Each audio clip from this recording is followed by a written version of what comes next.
तो यहां तक हम लोगों ने किन चीजों को देखा? यहां तक हम लोगों ने देखा है संगम साहित्य को। और अब हम लोग बात करते हैं कि विदेश से आने वाले जो लोग हैं उनके अकाउंट से, उनकी पुस्तकों से हम लोगों को क्या चीजें पता चलती हैं।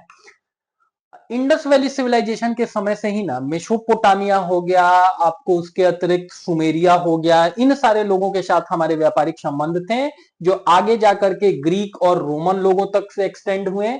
चीन या तिब्बत से बहुत से लोग समय समय पर भारत आए हैं और अरब लोग भी भारत आए हैं। तो इनके भी अकाउंट्स आपको भारत के बारे में जानने समझने के लिए कई बार एक बहुत न्यूट्रल व्यू देते हैं और कई बार बहुत बायस्ड के साथ भी चीजें लिखी गई हैं। ठीक है। अब ग्रीक और रोमन स्रोतों की बात की जाए तो भारत के बारे में अच्छी चीजें लिखी गई हैं आपको किसके द्वारा? मेगास्थनीज के द्वारा, जिन्होंने किताब लिखी इंडिका।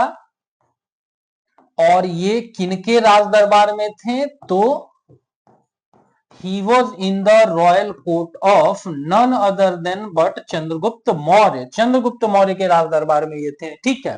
और समय समय पर लोग आ रखे हैं, एरियन, कर्टियस, प्लूटरॉक, इसके अतिरिक्त डायनोडोरस और डायोनीशियस। डायनोशियस के बारे में एक चीज जानेंगे, ये जो आखिरी वाला नाम लिखा हुआ है डायोनीशियस के बारे में, कि ये मिस्र के राजा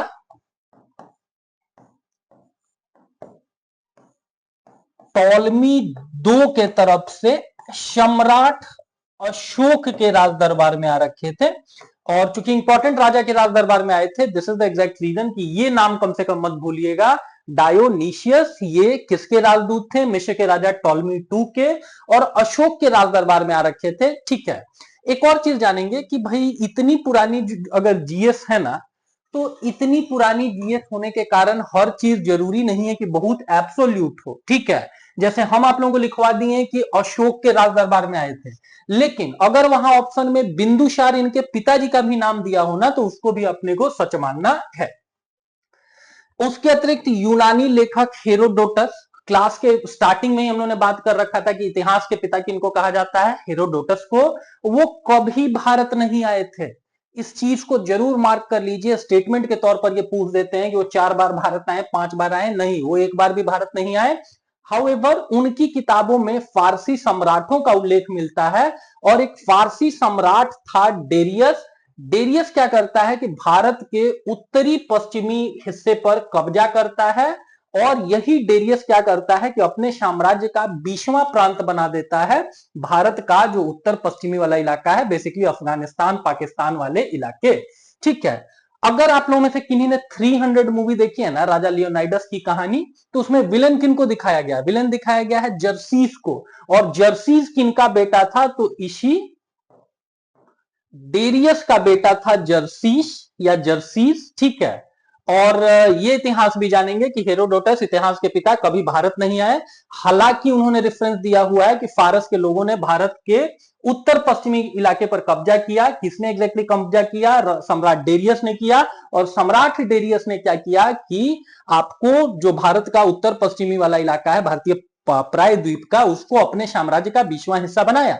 अगर 300 मूवी आप लोगों ने देखी हो ना, तो उसमें जो यूनानी लोग हैं वो क्या बोलते हैं कि जब ये फारस वाले हम लोगों से नहीं जीत पाए ना, तो इन्होंने दूर देश से लाए हुए हमारे ऊपर राक्षस छोड़े। और वो राक्षस क्या दिखाते हैं? हाथी दिखाते हैं। हाथी एशिया और अफ्रीका में ही नेचुरली पाया जाता है। और जब यूनानी लोगों को पहली बार हाथी देखने को मिला, हम आप तो जानते हैं कि भाई हाथी क्या होता है, सोनपुर के मेले में तमाम जगह देखने को मिलता है, जूस वगैरह में देखने को मिलता है। उस समय आप सोच करके देखिए कि भाई आपके पास इंटरनेट की फैसिलिटी नहीं है, आप दुनिया के बारे में बहुत चीजें नहीं जानते हैं, एंड देन सडनली आपके सामने एक 20-30 फीट का एक जानवर आ जाए, तो उसको राक्षस से कम आप कंसीडर नहीं करेंगे। ठीक है। अगले में देखिए, यूनानी आने वाले लोगों में से सेंड्रोकोटस का उल्लेख बार बार उन लोगों ने किया हुआ है, और अभी हिस्टोरियंस ने बोला कि चंद्रगुप्त मौर्य ही वो सेंड्रोकोटस है। एग्जाम में कैसे क्वेश्चन पूछते हैं कि जो चंद्रगुप्त मौर्य हैं, ठीक है, दादाजी हुए ये किनके? सम्राट अशोक के। तो उनका रेफरेंस यूनान के लोगों ने अपनी किताब में किस नाम से किया हुआ है? तो उनका रेफरेंस किया गया है सेंड्रोकोटस नाम से। और यूनानी जो हिस्टोरियंस हैं, उनकी जो राइटिंग्स है, उसी के आधार पर हम लोग कंक्लूड करते हैं, हम लोग इसका अंदाजा लगाते हैं कि समहाउ 322 ईसा पूर्व में राज्याभिषेक हुआ होगा चंद्रगुप्त मौर्य का। एक चीज ध्यान रखेंगे कि उतना प्राचीन इतिहास है कि उसको एग्जैक्टली बता पाना बड़ा मुश्किल है, इसीलिए किसी किसी किताब में या किसी किसी एग्जाम में ये वर्ष आपको 320 भी देखने को मिलेगा कि 320 से लेकर के 298 ईसा पूर्व तक रूल करते थे चंद्रगुप्त मौर्य, तो उसको भी हम लोगों को सही मानना है। ठीक है, देखिए जनरल स्टडीज में क्या होता है, क्वेश्चन पेपर के पहले ही पन्ने पर लिखा हुआ होता है कि 4 ऑप्शंस में से सबसे सुटेबल ऑप्शन आपको ऑप्ट करना है, और यूजुअली इन दोनों में से कोई सा ईयर होगा उसको आप ऑप्ट करेंगे। दोनों दिया हुआ हो तो इट्स माय पर्सनल रिक्वेस्ट कि आप 322 को ऑप्ट करें। ठीक है, तो चंद्रगुप्त मौर्य के राज दरबार में कौन सा यूनानी रहते थे, मेगास्थनीज रहते थे। उन्होंने क्या लिखा है, इंडिका लिखा है। ठीक है, और इन किताबों के बारे में, इन सोर्सेस के बारे में और डिटेल में हम लोग पढ़ रहे होंगे जब हम लोग मौर्यन साम्राज्य इत्यादि के बारे में पढ़ेंगे। ठीक है, फिलहाल जानिए कि इंडिका एक किताब है, किसने लिखा है, मेगास्थनीज ने। मेगास्थनीज कहां रहते थे, वो चंद्रगुप्त मौर्य के राज दरबार में पाटलिपुत्रा में रहते थे। इसी पाटलिपुत्रा पटना में एक जगह है कुम्भरार, वहीं पर इन लोगों का राजमहल था। और मेगास्थनीज की इंडिका में ही चीजें बताई गई हैं कि भाई जो राज दरबार है उसमें 84 लकड़ी के पिलर्स हैं, and so on and so on. अगला देखिए, एक किताब है जिसका नाम है पेरिप्लस ऑफ द इरिथ्रियन सी। एक बार यूपीएससी तक ने पूछा हुआ है कि भाई पेरिप्लस ऑफ द इरिथ्रियन सी, ये जो किताब है इसके लेखक कौन है। 3 लोगों के नाम दिए हुए हैं और चौथा ऑप्शन है none of the above. None of the above इसका सही आंसर होगा, बिकॉज यहां पे लिखा हुआ आप देख सकते हैं कि इसके लेखक का नाम हम लोगों को नहीं पता है। That Periplus of the Erythraean Sea किसने लिखा हुआ है, किसी अज्ञात लेखक ने लिखा हुआ है। और वही टॉलमी नाम से एक राइटर है जिन्होंने ज्योग्राफी या ज्योग्राफिका नाम से किताब लिखी है। ठीक है, इसके अतिरिक्त जानेंगे और आगे हम लोग ये भी देखेंगे कि भाई ये इरिथ्रियन सी क्या है। ठीक है, ये इरिथ्रियन सी क्या है तो इसके बारे में भी थोड़ा देख लेते हैं। किताब का नाम है the Periplus of the Erythraean Sea, और इस किताब के राइटर का नाम आपको नहीं पता है। और इरिथ्रियन सी मतलब समझना है कि लाल सागर, अरब सागर, फारस की खाड़ी और हिंद महासागर। ठीक है, यहां पर देखिए लाल सागर हो गया, ठीक है, फारस की खाड़ी हो गया, उसके अतिरिक्त अरब सागर हो गया। ठीक है, तो इसी रूट के थ्रू तो बिजनेस किया जाता था ना। ठीक है, अरब वालों के द्वारा या यूनानियों के द्वारा। तो ओवरऑल ये आसपास की जो भी जगहें हैं, जो भी जलराशियां हैं, उनको एक कॉमन नाम दिया गया था विच इज इरिथ्रियन सी। और एक किताब है पेरिप्लस ऑफ द इरिथ्रियन सी जिसके की आपको राइटर का नाम नहीं पता है। अगले में आइए, देखिए यूनानी लोगों ने बार बार एक पोर्ट का उल्लेख किया है, और उस पोर्ट का नाम है, उस बंदरगाह का नाम है बेरी गाजा। और बेरी गाजा आज के समय में माना जाता है कि जो भड़ूच है ना, भड़ूच का ही नाम उस समय बेरी गाजा था। बार बार एग्जाम में पूछते हैं कि एंशियंट नाम क्या है भड़ूच का, तो भड़ूच का एंशियंट नाम है बेरी गाजा। जैसे इंडिया के मैप में चले जाएंगे तो यहां पर आपको कच्छ की खाड़ी देखने को मिलेगी, और यहां आपको खंभात की खाड़ी देखने को मिलेगी। ठीक है, नर्मदा या तापी नदियां कहां अपने जल को समुद्र में प्रवाहित कर देती हैं, तो इसी गल्फ ऑफ खंभात में। और यहीं पर आपको दिख रहा होगा कि एक भड़ूच नाम से शहर है, आधुनिक शहर। इसका पुराना नाम जो कि यूनानी लोगों की किताबों में मिलता है दैट इज बेरी गाजा। ठीक है, मैप वगैरह के थ्रू पढ़ने का एक और फायदा होता है कि चीजें लॉन्ग रन में आपके दिमाग में बैठती हैं। ठीक है, और भी देख सकते हैं कि भाई ये जो ज्योग्राफिका है या ज्योग्राफी किताब है, ये लिखा गया है टॉलमी के द्वारा। ठीक है, स्टार्टिंग भले पी से हो रहा होगा, लेकिन आप लोगों को पता है कि बहुत सारे इंग्लिश के जो वर्ड्स हैं ना वो साइलेंट होते हैं, इसमें पी साइलेंट है, पढ़ना टी से शुरू होता है। आइरनी ऑफ द सिचुएशन देखिए, हास्यास्पद चीज क्या है कि ये यूरोपियन लोग अपने को हम लोगों से ज्यादा सुपीरियर मानते हैं। मेरे आपके सामने ना, हो सकता है हमको आपको हिंदी के सारे वर्ड्स नहीं आते हो, but at the end of the day if you be presenting any unknown word in front of me, आप मेरे सामने कोई सा भी नया शब्द रख दीजिए ना, उसको कम से कम उसके मायने हमको नहीं पता होंगे हिंदी के, उसको पढ़ देंगे सही सही। लेकिन यहां तो अंग्रेजी ऐसी भाषा है जिसमें आपको प्रोनाउंसिएशन भी अलग से सीखना है। स्टार्टिंग है पी से और प्रोनाउंसिएशन है टी से, विच इज टॉलमी। ठीक है, अभी तक आपने अगर हमारे चैनल को, अगर ऐसे ही अच्छे वीडियोस आपको चाहिए जो आपके कॉम्पिटिटिव एग्जाम में हेल्प करें, तो अभी तक अगर आप लोगों ने हमारे यूट्यूब चैनल को सब्सक्राइब नहीं किया है तो इट्स हम्बल रिक्वेस्ट कि आप हमारे चैनल को एक बार प्लीज सब्सक्राइब कर देंगे। ठीक है, इसमें मोस्ट ऑफ द जितने भी एग्जाम है मोस्टली या तो आपको जीएस के ऊपर कमांड होना चाहिए या तो मैथ्स के ऊपर कमांड होना चाहिए। And this is the exact reason कि इन दोनों चीजों से रिलेटेड रेलिवेंट कंटेंट, काम के कंटेंट जो अभी रेलिवेंट है वो हम लोग समय समय पर उपलब्ध कराते हैं। अब बात कर लेते हैं चीनी स्रोतों के बारे में। ठीक है, तो दो लोगों का नाम जानेंगे, एक तो फाइयान जो 5वीं शताब्दी में भारत आए, और दूसरा एक नाम जान रहे होंगे हुएनसांग जो 7वीं शताब्दी में आए। ठीक है, फाहियान किसके समय में आए हैं? चंद्रगुप्त विक्रमादित्य के समय में आए हैं। चंद्रगुप्त विक्रमादित्य का शासनकाल 375 अथवा 380 ईस्वी से लेकर के 415 ईस्वी तक माना जाता है, उस समय आए हैं फाहियान। ठीक है, और this is the exact reason कि देखिए 400 करके कुछ ईयर लिखा हुआ है, तो ये कौन सी सदी हुई? 5वीं सदी हुई। इसी बीच आए हैं फाहियान, तो 5वीं सदी हो गया। हुएनसांग, ह से हर्षवर्धन, ह से हुएनसांग, तो हुएनसांग किसके समय में आए हैं? हर्षवर्धन के समय में। हर्षवर्धन कब से कब तक रूल करते थे? 606 से लेकर के 647 तक। And this is the exact reason कि अगर 6 करके कुछ लिखा हुआ है तो वो कौन सी शताब्दी हुई? 7वीं शताब्दी हुई। तो इन दोनों चीनी स्रोतों से भी हम लोग अपने इतिहास को गढ़ पाते हैं। फाइयान के बारे में हम लोगों ने क्या बात किया कि वो चंद्रगुप्त विक्रमादित्य के समय में आए। चंद्रगुप्त में क्या लगा हुआ है? गुप्त, तो दैट मींस गुप्त वंश से संबंधित उन्होंने बहुत सारी बातें बताई। और ठीक वैसे ही जो हुएनसांग है उन्होंने फिर क्या किया होगा कि हर्षवर्धन के शासनकाल से संबंधित बहुत सारी हम लोगों को बातें बताई होंगी। एक और चीनी का नाम जानेंगे। हर्षवर्धन की मृत्यु के बाद 7वीं शताब्दी में एक इत्सिंग करके चीनी व्यक्ति भी भारत आए हैं। कभी कभी एग्जाम में उनका ईयर भी पूछ देते हैं कि वो भारत कब आए हैं, तो उस चीज को भी नोट डाउन कर लेंगे, 673 ईस्वी। ठीक है, तो बेसिकली एग्जाम में पूछते हैं कि फाइयान कब भारत आए, तो 5वीं शताब्दी हुई।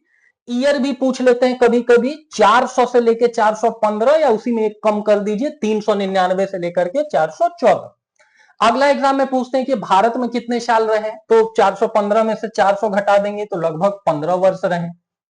अगला एग्जाम में पूछते हैं कि भाई किस राजा के समय में आए, तो चंद्रगुप्त 2 विक्रमादित्य के समय में आए अथवा गुप्त काल में आए। ठीक है, और जो इनकी चर्चा यहां पर हम कर रहे हैं तो इन्होंने कुछ लिखा होगा ना, उसी में भारत के बारे में चर्चा की गई होगी।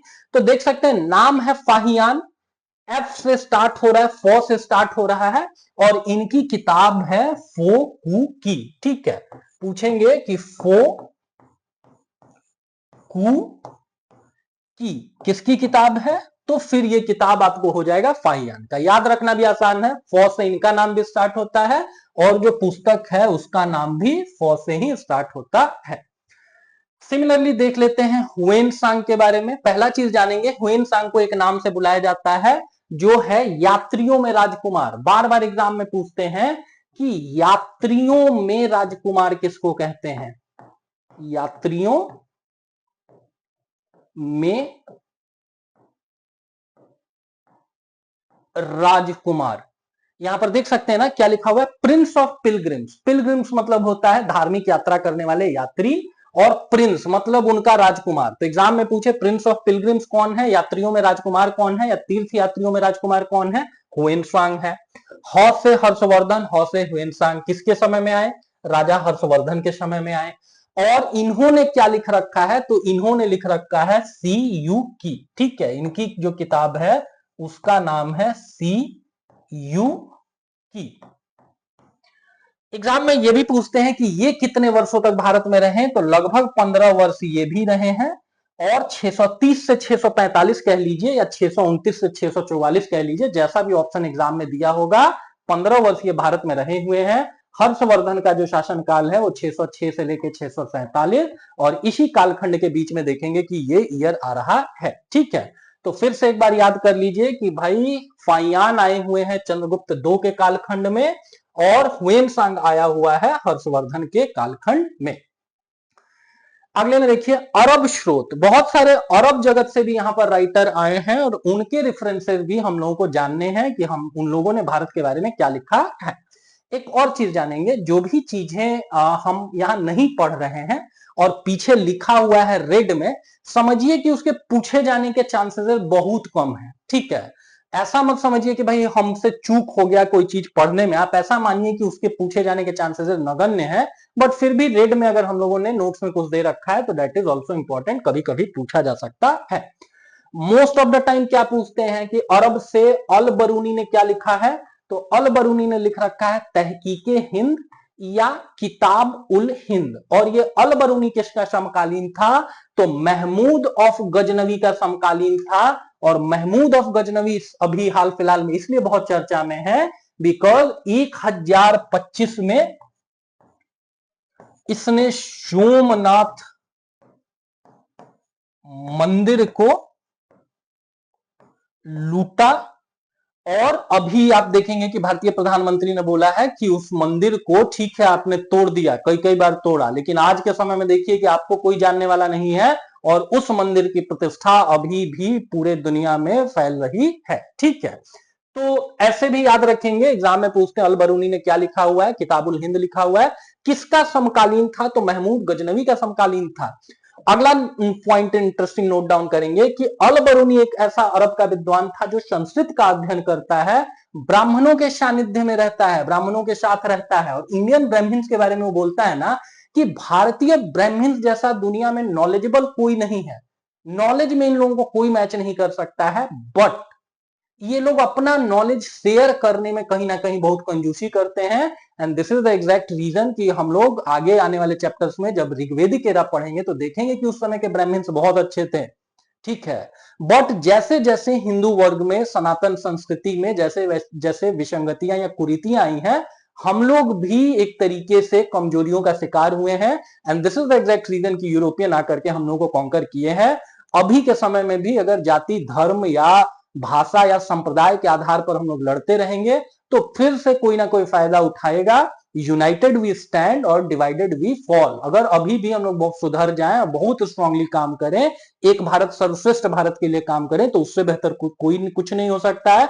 और तब यकीन मानिए कि दुनिया में सबसे ज्यादा ग्लोरीफाइड हिस्ट्री हमारी रही हुई है, तो आगे भी उस ग्लोरी को हम लोग अचीव कर सकते हैं।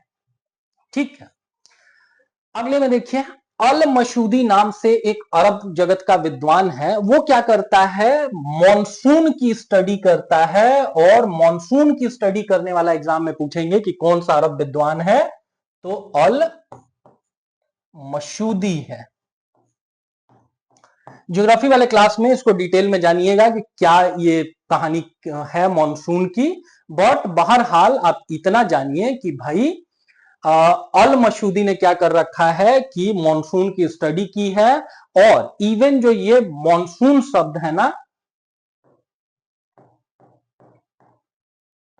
मौसम एक शब्द होता है अरबी ओरिजिन का, जिसका मतलब ही होता है मौसम, इंग्लिश में जिसको सीजन बोलते हैं।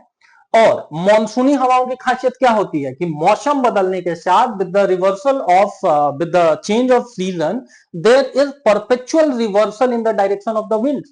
हवाओं की दिशा में ऋतु परिवर्तन के साथ परिवर्तन आ जाता है। और this is the exact reason कि इन हवाओं का नाम रख दिया गया मॉनसून, बिकॉज उनमें ऋतुओं के साथ आपको परिवर्तन देखने को मिलता है। बेसिकली थोड़ा हम लोग बात करते हैं यहाँ पे। ठीक है, हम लोग जानते हैं कि भाई जब मॉनसून इंडिया में आता है तो इस डायरेक्शन में आता है। ठीक है, और जब लौटता है जिसको मॉनसून का निवर्तन कहते हैं। बाकी डिटेल में तो चीजें हम लोग जानेंगे भाई जब आप ज्योग्राफी की क्लास अटेंड करेंगे वहां पर। बट आता हुआ मॉनसून गर्मियां खत्म होने के बाद किस डायरेक्शन में आता है, दक्षिण दिशा से आता है, दक्षिण पश्चिमी मॉनसून होता है। और जब निर्वर्तन होता है, लौटता है मॉनसून, तो उसकी दिशा कुछ यूं होती है। तो अब अरब जगत को क्यों स्टडी करना पड़ा मॉनसून का, ये समझिए। उस समय आपको इलेक्ट्रिसिटी से चलने वाले जहाज तो नहीं होते होंगे। पुराने जहाजों में आपने देखा होगा कि लोग पाल लगाते थे, लकड़ी का एक स्ट्रक्चर, और उसके आगे कपड़ा लगा हुआ होता था, और उस कपड़े को जब फोर्स करती थी हवाएं तो आपका जहाज भी आगे बढ़ता था। अब आप अपना सामान लोड कर लीजिए, और अगर आपको अपने देश लौटना है ना, तो दक्षिणी पश्चिमी मानसूनी हवाओं के सहारे आप लौट सकते हैं, क्योंकि आपके पानी के जहाज को एक तरीके से वो भी प्रोपेल कर रही होंगी, वो भी धक्का दे रही होंगी। और जब आपको अपने देश से इंडिया की तरफ आना है, तो कौन सा आप सीजन चुनिए? मानसून के निवर्तन का सीजन चुनिए। देखिए, ये जो एरिया है, यहां से अगर आपको इंडिया आना है, तो लौटती हुई मानसूनी पवनों का आप सहारा लीजिए।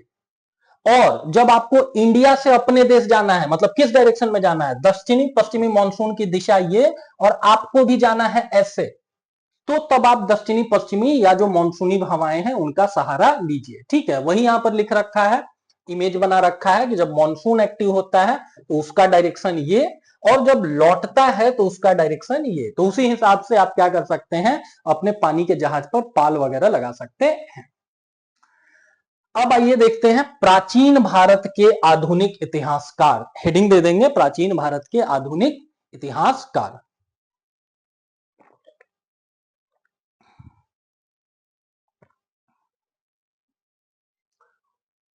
पहला चीज जान रहे होंगे कि भाई ईस्ट इंडिया कंपनी 1600 ईस्वी में, आपको 1605 तक अकबर जिंदा था, 1600 में ईस्ट इंडिया कंपनी की स्थापना, और उसके बाद वो लोग भारत आते हैं। जब भारत को वो लोग रूल करने सोचते हैं, तो उनको समझ में आता है कि इंडियन लोग ठीक है for the time being science में पिछड़े हुए हैं, बट अभी भी धार्मिक मामलों पर ही बहुत एक्टिव है। ये चीज तो अभी भी देखेंगे ना कि छोटे छोटे धार्मिक मुद्दों के ऊपर हम लोगों में विवाद हो जाता है, कहीं ना कहीं राइट्स दंगों जैसे सिचुएशन बन जाते हैं। इस चीज को अंग्रेज बहुत जल्दी भाप गए, और तब उनको समझ में आया कि पहले भारतीयों का आप नियम कानून जानिए, उनके धार्मिक रीति रिवाज जानिए। और थोड़ी देर पहले उन्होंने क्या बात किया कि जो मनुस्मृति किताब थी ना, इसको एक तरीके से अंग्रेजों को बताया गया कि भाई इसी के आधार पर बहुत सारे नियम कानून इंडिया में चलते हैं। And this is the exact reason कि एग्जाम में पूछे कि ईस्ट इंडिया कंपनी ने किस पहली बुक का ट्रांसलेशन करवाया। सबसे पहले जरूरी था भारत के नियम कानूनों को जानना। ये नियम कानून लिखे हुए थे मोस्टली मनुस्मृति में। And this is the exact reason कि एग्जाम में पूछे कि ईस्ट इंडिया कंपनी ने पहली कौन सी पुस्तक का ट्रांसलेशन करवाया। आप संस्कृत और हिंदी थोड़े आपको समझ में आएगा, आपको क्या करना होगा? आपको अपने इंग्लिश लैंग्वेज को में चीजों को जानना होगा। तो पहली किताब मनुस्मृति, और मनुस्मृति को किस नाम से ट्रांसलेट करवाया गया है? A code of Gentoo loss. ठीक है, a code of Gentoo loss के नाम से इसको ट्रांसलेट करवाया गया है। ईयर भी ध्यान रखेंगे, कभी कभी पूछ देते हैं, 1776। और किसके द्वारा करवाया गया है? तो ब्रासी हॉल हेड के द्वारा करवाया गया है। ब्रासी हॉल हेड के द्वारा इसको ट्रांसलेट करवाया गया है 1776 में। ये अगर नहीं भी याद रख सकते हैं, ये नहीं भी याद रख सकते हैं, तो सबसे ज्यादा बार पूछता है कि ईस्ट इंडिया कंपनी ने आपको पहली किस बुक को ट्रांसलेट करवाया? मनुस्मृति। किस नाम से? A code of Gentoo loss के नाम से करवाया। हर अंग्रेज बुरा नहीं होता है। जैसे सर विलियम जोन्स भारतीय इतिहास के स्टडी को लेकर के उनका मानना था कि दुनिया को आरंभिक दिशा जो दी गई है वो भारतीयों के द्वारा ही दी गई है। For the time being Bharat पिछड़ा हुआ है, लेकिन भारत का विज्ञान, भारत का साहित्य पिछड़ा नहीं हुआ है। इस पे और अगर स्टडीज किया जाए तो बहुत सारा विलुप्त ट्रेडिशनल नॉलेज अभी भी हम लोग निकाल सकते हैं। And this is the exact reason कि एशियाटिक सोसाइटी ऑफ बंगाल की स्थापना की गई है। एग्जाम में पूछेंगे कि यह स्थापना कहां की गई है? कलकत्ता में की गई है। किस साल की गई है? 1784 में की गई है। और अगला पूछ रहे होंगे कि किसने इसकी स्थापना की? तो सर विलियम जोन्स ने स्थापना की। और हम लोग ने यह भी बात किया कि भारत का शेक्सपियर वो लोग मानते थे किनको? तो कालिदास को। और भारत के सबसे बड़े नाटककार कौन है? तो कालिदास हैं। और कालिदास की लिखी हुई सबसे अच्छी किताब कौन सी मानी जाती है? तो यही अभिज्ञान शकुंतलम मानी जाती है। बहुत सारी किताबें उन्होंने लिखी हुई हैं, मेघदूतम लिखा हुआ है, ऋतु संहारम लिखा हुआ है, ठीक है। बट उनकी जो बेस्ट किताब मानी जाती है वो यही है, ठीक है। तो सर विलियम जोन्स ने कलकत्ता में एशियाटिक सोसाइटी ऑफ बंगाल की स्थापना की। क्योंकि एग्जाम में पूछेगी इसके पीछे का कारण क्या था? तो प्राचीन भारतीय साहित्य पर शोध, प्राचीन भारतीय साहित्य और साथ में ज्ञान विज्ञान पर शोध, ठीक है। और इन्होंने ही क्या किया हुआ है कि अभिज्ञान शकुंतलम को इंग्लिश में ट्रांसलेट करवाया, ठीक है। पहली किताब जो ईस्ट इंडिया कंपनी ट्रांसलेट करवाती है वो मनुस्मृति है। किस नाम से? A code of Gentoo loss के नाम से, ठीक है। अगला जानेंगे कि भाई मनुस्मृति, मनु ये जो टर्म आया हुआ है ना, माना जाता है कि भाई मनुस्मृति, मनु हिंदुओं के आपको पहले पुरुष थे और उन्होंने ही एक किताब लिखी है नियम कानून की। ठीक है, हिंदुओं में आपको मनु को पृथ्वी का पहला राजा माना गया है और उन्होंने चूंकि एक कानून की किताब लिखी और आधुनिक संदर्भों में देखा जाए तो डॉक्टर बी आर अंबेडकर साहब ने भारत के कॉन्स्टिट्यूशन की ड्राफ्टिंग कमेटी के चेयरपर्सन थे, जो प्रारूप समिति थी उसकी अध्यक्षता किसने की, तो डॉक्टर बी आर अंबेडकर साहब ने की। दूसरे शब्दों में कहा जाए तो हमारे संविधान को बनाने में जो सबसे महत्वपूर्ण रोल प्ले किया गया है वो संभवतः अंबेडकर साहब के द्वारा ही किया गया है। संभवतः वर्ड इसलिए इस्तेमाल में ला रहे हैं बिकॉज कुछ चीजें मतलब ये ह्यूमैनिटीज के सब्जेक्ट्स है ना, तो इसमें आप सबका कंट्रीब्यूशन है, लेकिन सबसे महत्वपूर्ण कंट्रीब्यूशन किनका है, तो अंबेडकर साहब का है। And this is the exact reason उस समय किताब लिखी थी मनुस्मृति, इसीलिए नियम कानूनों को लिखने के कारण ही आधुनिक मनु किनको कहते हैं, तो डॉक्टर भीमराव रामजी अंबेडकर या डॉक्टर बी आर अंबेडकर। ठीक है, तो इस एक फैक्ट को भी ध्यान में रखना है अपने को।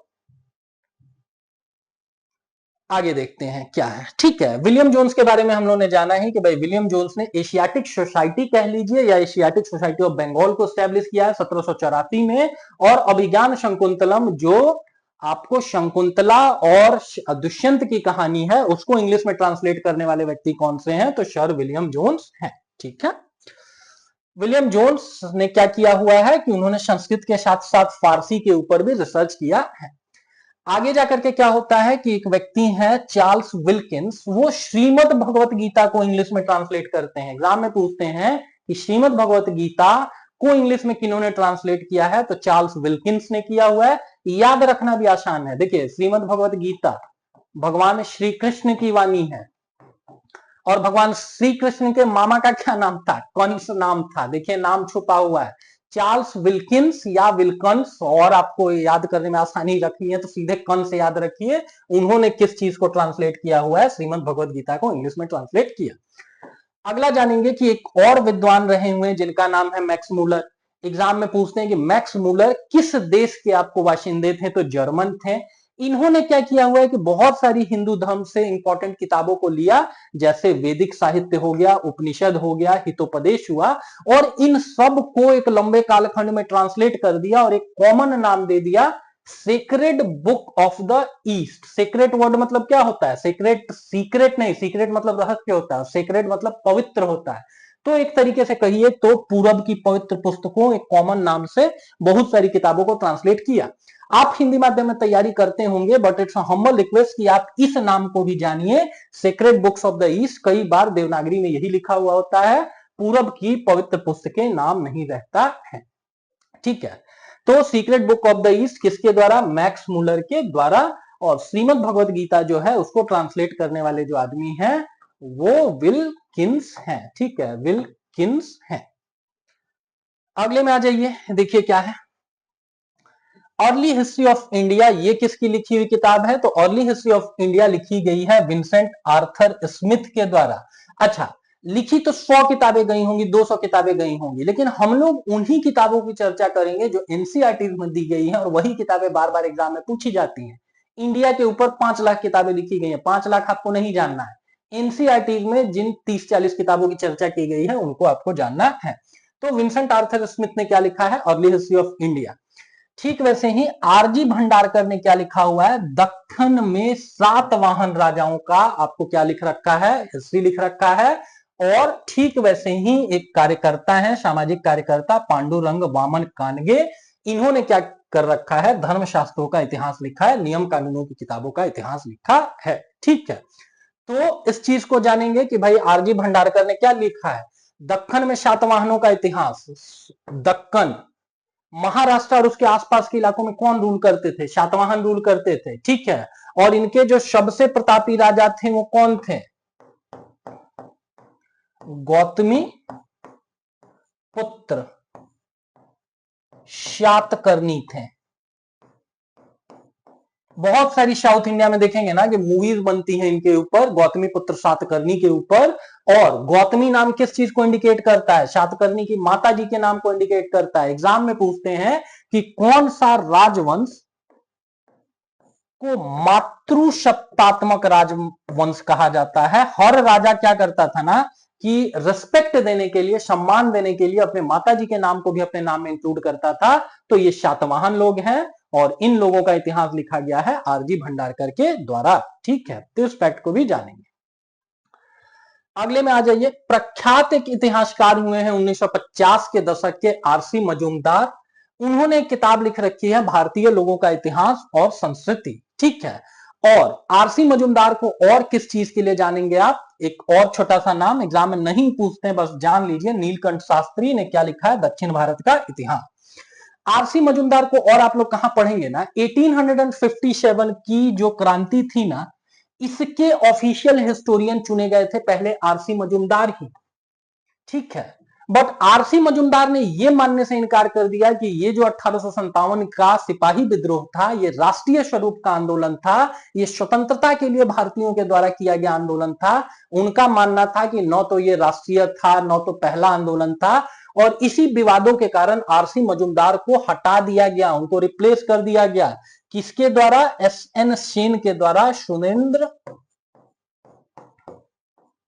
नाथ सेन के द्वारा। तो यही दो फैक्ट और आपको पता चले कि 1857 की क्रांति का आधिकारिक इतिहासकार पहले किनको चुना गया था? भारत सरकार के द्वारा 1947 के बाद। तो पहले आरसी मजूमदार को चुना गया, लेकिन उन्होंने सरकार के अनुसार काम करने से मना किया, and this is the exact reason कि उनको बाहर निकाल करके सुरेंद्र नाथ सेन से इतिहास लिखवाया गया। अब एक बड़ी इंटरेस्टिंग सी किताब का नाम देखेंगे, ए.एल. बाशम। ए.एल. बाशम ने क्या लिख रखा है? The wonder that was India. ठीक है, वंडर दैट वाज इंडिया किसके द्वारा लिखी गई है? तो ए.एल. बाशम के द्वारा लिखी गई है। और एक और चीज आपको बताते हैं कि भारत के जो बहुत सारे इतिहासकार हैं, आर.एस. शर्मा हो गए या और तमाम लोग, वो इसी ए.एल. बाशम से पढ़े हुए थे। बहुत समय तक ये आदमी इंडिया नहीं आया, हालांकि इंडिया कलकत्ता में ही ये मरे हैं।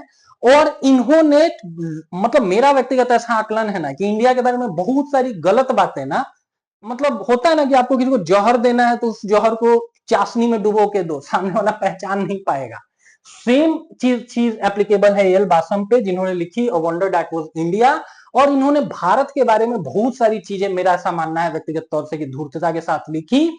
इन्हीं के स्टूडेंट्स रहे हुए, वो रोमिला थापर हो गई, आर.एस. शर्मा वगैरह हो गए। और आपको हम लाइन बाय लाइन दिखा सकते हैं कि a wonder that was India में जो चीजें लिखी गई हैं, उन्हीं लाइंस को एनसीईआरटीज में क्या किया गया है? इंक्लूड किया गया है। ठीक है, ऑब्वियस सी भी चीज है। मान लीजिए कि हम आपको कुछ चीजें बता रहे हैं या कहीं से भी आप कुछ चीजें सीख रहे हैं, अब हम आपको 4 फैक्ट गलत पढ़ाएंगे ना, तो जब तक उस फैक्ट को कहीं और से आप रेक्टिफाई नहीं करेंगे, उसमें संशोधन नहीं करेंगे, आपको गलत चीजें ही पता होंगी। ठीक है, इसको ऐसे देख सकते हैं। The wonder that was India, या इसी को कभी कभी लिखते हैं a wonder that was India, किसकी किताब है? एल बासम की किताब है। ठीक है, अब हम लोग देखते हैं कुछ महत्वपूर्ण पुस्तकें और उनके लेखक। ठीक है, लास्ट हम लोग फेज में हैं फर्स्ट वाले चैप्टर के। तो एक तरफ टेबल बना लेंगे, एक तरफ लिख रहे होंगे महत्वपूर्ण पुस्तकें और दूसरी तरफ लिख रहे होंगे उनके लेखक। पहला चीज जानेंगे, मुद्रा राक्षस किसके द्वारा लिखा गया है? विशाख दत्त के द्वारा लिखा गया है। और इसमें जो राक्षस नाम है ना, ये किस चीज को इंडिकेट करता है? तो आप लोगों को पता होगा कि जो चंद्रगुप्त मौर्य हैं, उनकी लड़ाई किसके साथ हुई थी? धनानंद के साथ हुई थी। ठीक है, एकाध किन्हीं किन्हीं लोगों को हम देखें ना कि वो धनानंद को घनानंद पढ़ रहे थे। क्यों ऐसा? बिकॉज उन्होंने अंग्रेजी में पढ़ा नहीं, और ध और घ एक ही होता है। ठीक है, हिंदी में अगर आप पढ़ने जाएंगे तो ध और घ एक ही होता है। हाउएवर नाम है धनानंद, और धनानंद के एक मंत्री थे राक्षस नाम से। तो एक तरफ से धनानंद अपने महामंत्री राक्षस के द्वारा अपनी चालें चलते थे, राजनीतिक कूटनीतियां दिखाते थे, और दूसरी तरफ चंद्रगुप्त मौर्य और उनके जो महामंत्री थे चाणक्य, वो थे। और जब युद्ध खत्म हो गया तो भाई चाणक्य ने कहा कि भाई हम तो शिक्षक आदमी हैं, हम तुम्हारे महामंत्री बन के नहीं रह सकते हैं, प्रधानमंत्री बन के नहीं रह सकते हैं। बीइंग एन शिक्षक, मेरे लिए जो बेस्ट है वो ये है तक्षशिला में जाके पढ़ना और पढ़ाना। और तब चंद्रगुप्त मौर्य बोलते हैं कि गुरुजी आप चल जाएंगे तो मेरे लिए कौन सुयोग्य मंत्री होगा? तो चाणक्य बोलते हैं कि भाई उसका जो मंत्री है ना राक्षस, नाम उसका राक्षस है, बड़ा योग्य आदमी है, उसको हम देखें कि भाई गलत संगत में था लेकिन वो आदमी योग्य है, उसको आप अपना मंत्री बनाओ, वो भी मेरे जितना ही कैपेबल मंत्री है। आज के समय में देखिए ना, भारतीय राजनीति में कहां कोई अपने दुश्मन पॉलिटिकल पार्टी के अच्छे लोगों को अप्रिशिएट करता है। चाणक्य की महानता देखिए कि अपने जाने के बाद वो महामंत्री बना रहे हैं दुश्मन पक्ष से, ठीक है। तो मुद्रा राक्षस विशाखदत्त, राजतरंगिणी हम लोगों ने बात किया ही है कि कल्हण ने 12वीं शताब्दी में कश्मीर का इतिहास। इसके अतिरिक्त कथा सरिता सागर की लिखी हुई किताब है, तो सोमदेव की लिखी हुई किताब है, ठीक है। कामसूत्रा जो सेक्सुअल डिजायर्स हैं, ठीक है, उनके ऊपर एक किताब लिखी गई है जो जिसके लेखक है वात्स्यायन, ठीक है, और वात्स्यायन ऋषि हैं, ठीक है, इनको बहुत सम्मान दिया जाता है। अगले व्यक्ति का नाम देखेंगे स्वप्न वाशवदत्ता, ये लिखा गया है भास के द्वारा। और इनमें से बहुत सारी किताबों के बारे में थोड़ा हम लोग डिटेल में भी बात करेंगे। अभी एक बार आप इस चार्ट को नोट डाउन कर लीजिए, फिर थोड़ा डिटेल में बात करेंगे कुछ किताबों के बारे में। बिकॉज अब जनरेशन एडवांसमेंट के कारण क्या हो रहा है ना कि बहुत सारे क्वेश्चंस ऐसे पूछे जा रहे हैं कि आप किताब का राइटर और बुक का नाम हमको पता है, आप उसका थीम बताओ। तो ये स्वप्न वाशवदत्ता इत्यादि का थीम हम लोग देख रहे होंगे। उसके अतिरिक्त बुद्ध चरित्र किसने लिखा हुआ है, तो अश्वघोष ने लिखा हुआ है। और अश्वघोष किसके राज दरबार में थे, तो जो सम्राट कनिष्क थे उनके राज दरबार में 3 इंपॉर्टेंट लोग थे, NAC, ठीक है, ये नागार्जुन हो गए, A से अश्वघोष हो गए, और C से जो एक बड़े चिकित्सक थे चरक, ठीक है। तो नागार्जुन एक आपको क्या थे, वो दार्शनिक थे, अश्वघोष और चरक, ये लोग किसके राज दरबार में थे, कनिष्क के राज दरबार में। कनिष्क खुद क्या था, कनिष्क क्या था, वो बुद्धिस्ट था, ठीक है, महायान शाखा का वो संपोषक था, और उसी के रिक्वेस्ट पर बुद्ध चरित्र लिखा गया है अश्वघोष के द्वारा। नाट्य शास्त्र लिखा गया है भरत मुनि के द्वारा। एग्जाम में पूछे कि भारतीय संगीत का शुरुआत कहां से माना जाता है, तो सामवेद। 4 वेदों में से कौन सा वेद है जिसमें संगीत की शिक्षा दी गई है, सामवेद। और सामवेद के बाद 2 नंबर की सबसे इंपॉर्टेंट किताब किसके द्वारा लिखी गई है, तो यही नाट्य शास्त्र लिखा गया है भरत मुनि के द्वारा। अमरकोश क्या है, ये संस्कृत व्याकरण और संस्कृत के शब्दों का डिक्शनरी है। किसके द्वारा लिखा गया है, अमर सिंह के द्वारा। और अमर सिंह कौन थे, ये चंद्रगुप्त विक्रमादित्य, जो सबसे बड़े विक्रमादित्य रहे हुए हैं, जो सबसे प्रतापी विक्रमादित्य रहे हुए हैं, उनके 9 आपको रत्नों में से एक रत्न अमर सिंह भी थे। तो अमर कोश, अमर सिंह ने लिखा तो नाम अमर, और कोश मतलब खजाना। खजाना किस चीज का खजाना, रुपए पैसे का नहीं, सोने चांदी का नहीं, शब्दों का खजाना, ठीक है। तो डिक्शनरी है संस्कृत वर्ड्स की। ज्योतिष शास्त्र और मैथमेटिक्स के ऊपर किताबें लिखी गई हैं, पंच सिद्धांतिका और बृहद संहिता, और लिखने वाले व्यक्ति हैं वराहमिहिर। सूर्य सिद्धांत किसके द्वारा लिखा गया है, तो इसके रचयिता हैं आर्यभट्ट। एक राजा थे और उनके बेटे इतने बेवकूफ थे कि उनको कुछ भी समझ में नहीं आता था। राजा बहुत परेशान हुए कि भाई मेरे जाने के बाद मेरे बेटों का क्या होगा, कैसे वो राजगद्दी संभालेंगे। तो एक ब्राह्मण विष्णु शर्मा बोलते हैं कि लाओ राजा अपने बेटे दो, उनको हम छोटी छोटी कहानियों के थ्रू क्या करेंगे कि लाइफ की प्रैक्टिकल चीजें सिखाएंगे, जीवन की यथार्थ सच्चाइयों से वाकिफ कराएंगे। और पशुओं के ऊपर बहुत सारी छोटी छोटी कहानियां लिखते हैं, किस किताब में, पंचतंत्र में, और लेखक का नाम क्या है, विष्णु शर्मा, ठीक है। एग्जाम में पूछे कि पशु पक्षियों की छोटी छोटी कहानियों का संकलन किस किताब में है, तो पंचतंत्र में है। आज के समय में भी ना आप रेलवे स्टेशन चले जाइए, किसी भी रेलवे स्टेशन पर आपको पंचतंत्र कम से कम बिकता हुआ जरूर दिख जाएगा, ठीक है। तो आज के समय में आपको तैयारी करना है ना, तो थोड़ा आंख नाक कान सब कुछ खोल करके रखिए, ठीक है। इतनी सारी आपको ज्ञानेंद्रियां ईश्वर ने दे रखी हैं, इतनी सारी इंद्रियां दे रखी हैं, सबको इस्तेमाल में लाइए। अच्छा सुनिए, अच्छा देखिए, अपने अगल बगल ढूंढने का प्रयास करिए कि जीएस का कौन सा फैक्ट आपके काम आ सकता है। आप महाराष्ट्र की यात्रा पर हैं और आप ये नहीं रियलाइज कर पा रहे हैं कि वहां काली मिट्टी पाई जा रही है और एग्जाम में गलत करके आ रहे हैं, तो ये आपकी समस्या है। हर चीज किताब से मत सीखिए। कहते हैं कि किताबों से भी अच्छी शिक्षक क्या होता है, जीवन की आपकी जो घटनाएं हैं वो सबसे अच्छा सीख दे करके जाती है। नीति शास्त्र, इथिक्स, नीति मतलब क्या होता है, आपका आइडियल बिहेवियर क्या होना चाहिए, आप एक अच्छा पति, एक अच्छा भाई, एक अच्छा पिता कैसे बने, इन सारी चीजों की चर्चा की गई है नीति शास्त्र में। नीति शास्त्र किनके द्वारा लिखा गया है, कामंदक के द्वारा लिखा गया है। सिंपली याद रखेंगे कि काम में आने वाली चीजें पारिवारिक जीवन में किसके द्वारा बताई गई है, कामंदक। किताब का नाम है नीति शास्त्र। इंडिका हम लोगों ने देख ही लिया कि इंडिका के रचयिता है मेगस्थनीज, जो चंद्रगुप्त मौर्य के दरबार में थे। अर्थशास्त्र के रचयिता है कौटिल्य, जो 15 चैप्टर्स में ये किताब है। इसके अतिरिक्त चरक संहिता, ये किसके ऊपर है? मेडिकल साइंस के ऊपर है, ठीक है, चिकित्सा शास्त्र के ऊपर है और इसके रचयिता है चरक। अभी थोड़ी देर पहले हम लोगों ने बात किया कि कनिष्क के राज दरबार में ये व्यक्ति रहते थे। अगली किताब का नाम देखिए लीलावती। लीलावती के राइटर हैं भास्कराचार्य। अगला चीज नोट डाउन करेंगे, लीलावती किस चीज के ऊपर बुक है? तो ये था चरक संहिता, था मेडिकल साइंस के ऊपर, चिकित्सा शास्त्र के ऊपर। और गणित के ऊपर किताब कौन सी है? तो भास्कराचार्य की लिखी हुई लीलावती है। भास्कराचार्य एक महान मैथमेटिशियन थे, उनकी बेटी का नाम था लीलावती। और ग्रहों की गणना, मैथमेटिकल कैलकुलेशन से उन्होंने पता लगाया कि एक खास नक्षत्र में ही मेरी बेटी की शादी होगी तो मेरी बेटी का जीवन सुखमय होगा। बट लीलावती छोटी थी, वो खेल खेल में क्या करती है ना, कि पहले के समय में क्या होता था, ये डिजिटल वॉचेस तो नहीं आती थी ना, लोग सैंड वॉचेस को इस्तेमाल में लाते थे, रेत वगैरह की जो घड़ियां होती थी उनको इस्तेमाल में लाते थे। And this is the exact reason कि एक ऐसा ही रेत की घड़ी बना करके रखी गई भास्कराचार्य के द्वारा कि हमको अपनी बेटी की शादी का सही समय पता चले। लेकिन लीलावती क्या करती हैं कि वो खेल खेल में जब छोटी बच्ची थी, छुपाई हुई उस घड़ी को तोड़ देती हैं। इसके कारण शुभ लगन में उनकी शादी नहीं होती है, वो विधवा हो जाती हैं। और अपनी बेटी की याद में ही ये किताब भास्कराचार्य ने लिखी हुई है लीलावती, गणित के ऊपर ये किताब है।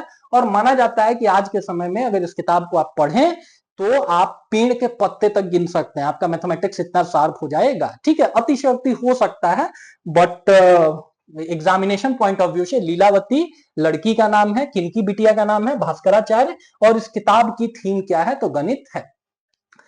गाथा सप्तशती, गाथा मतलब कहानी, सप्त मतलब 7 और सती मतलब 100। 700 कहानियों का कलेक्शन कहां पर किया गया है? 700 कहानियों का कलेक्शन किया गया है आपको। 700 कहानियों का कलेक्शन कहां पर किया गया है? तो इसी किताब में। और इसके लेखक का नाम क्या है? तो लेखक का नाम है आपको हाल। और हाल के बारे में ये भी जानेंगे कि ये एक सातवाहन राजा थे। तो एग्जाम में पूछेगा कि इनमें से कौन सा पुस्तक को किसी राजा ने लिखा हुआ है? तो हाल किस राजवंश के थे? सातवाहन राजवंश के थे। और इन्होंने 700 कहानियां लिखी हैं। गाथा मतलब कहानी, सप्त मतलब 7 और सती मतलब 100। तो 7 into 100 कितना हुआ? 700 कहानी। अष्टाध्यायी किसने लिखा हुआ है? पन्नी ने लिखा हुआ है। और इसका थीम क्या है? नोट डाउन करेंगे, ये संस्कृत व्याकरण की किताब है। अगली किताब का नाम नोट डाउन करेंगे, महाभाष्य। महाभाष्य किसने लिख रखा है? महाभाष्य के रचयिता है पतंजलि। वही पतंजलि जिनके नाम पे बाबा रामदेव ने अपने इंस्टीट्यूट का, अपनी संस्था का नाम रखा है पतंजलि योग पीठ। पतंजलि को योग के लिए जाना जाता है। साथ साथ उन्होंने महाभाष्य के नाम से टीका, कमेंट लिख रखा है इसी अष्टाध्यायी बुक के ऊपर। कमेंट कहने का मतलब यह हुआ ना कि अभी भी लोग रिसर्च पेपर में क्या करते हैं कि गांधी जी के लाइफ को और एक्सप्लोर कर रहे हैं, उसके ऊपर हम थीसिस लिख रहे हैं। तो ठीक वैसे ही महाभाष्य में अष्टाध्यायी किताब है जो पनिनी ने लिखी। किसके ऊपर? संस्कृत ग्रामर के ऊपर। तो उसी के और एस्पेक्ट्स को और डिटेल में बताया गया है महर्षि पतंजलि के द्वारा।